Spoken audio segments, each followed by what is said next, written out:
Annalisa Capellini, après le Groenland, l'administration américaine semble se concentrer désormais sur l'Alberta, une région canadienne riche de ressources, créer des divisions internes au Canada. Est-ce que ça pourrait être un bon levier pour déstabiliser le pays? Mais oui, pour déstabiliser le Canada et surtout pour déstabiliser le Premier ministre Mark Carney, qui est, vous le savez, le nouvel ennemi de Donald Trump sur la scène internationale.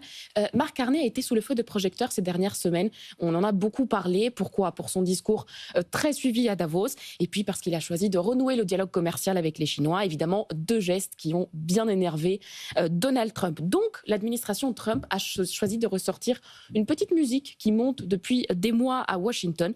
Et si on annexait l'Alberta, pourquoi pas en faire le 51e État des États-Unis? Celui qui a remis une petite pièce dans la machine officiellement, c'est Scott Bessent à Davos, où il a dit que l'Alberta est un partenaire naturel pour les États-Unis. Attention, l'Alberta et non pas le Canada.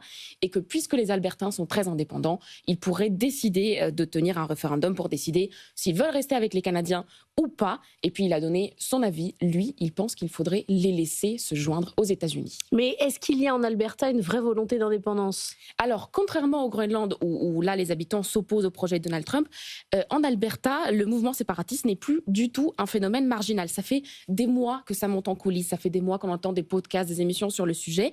Et puis, il y a une pétition en ce moment qui vise à forcer une consultation populaire sur le sujet. Alors, pourquoi cette volonté d'indépendance? Parce que l'Alberta, qui est un État de l'Ouest frontalier avec les États-Unis, est riche en ressources. Il y a du charbon, il y a du gaz, mais surtout, il y a du pétrole. Ça représente entre 85 et 90% de la production canadienne.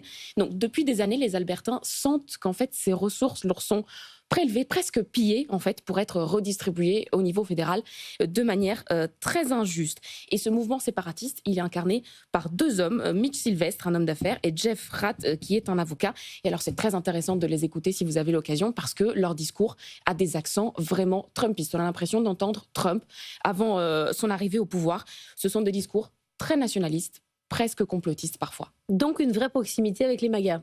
Effectivement, c'est ce qui fait dire d'ailleurs à plusieurs observateurs que l'objectif réel, même du côté canadien, ne serait pas tant l'indépendance de l'Alberta que celui de l'annexion aux États-Unis. Et on sait que Donald Trump, évidemment, ça l'intéresserait puisqu'il y a du pétrole.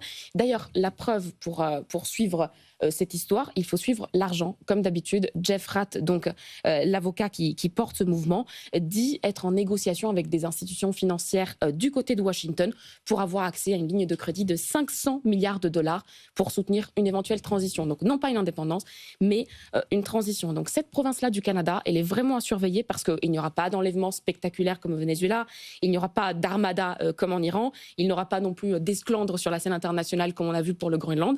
Mais c'est là que peut se cacher la prochaine ingérence de Donald Trump, une ingérence silencieuse, discrète, mais bien réelle.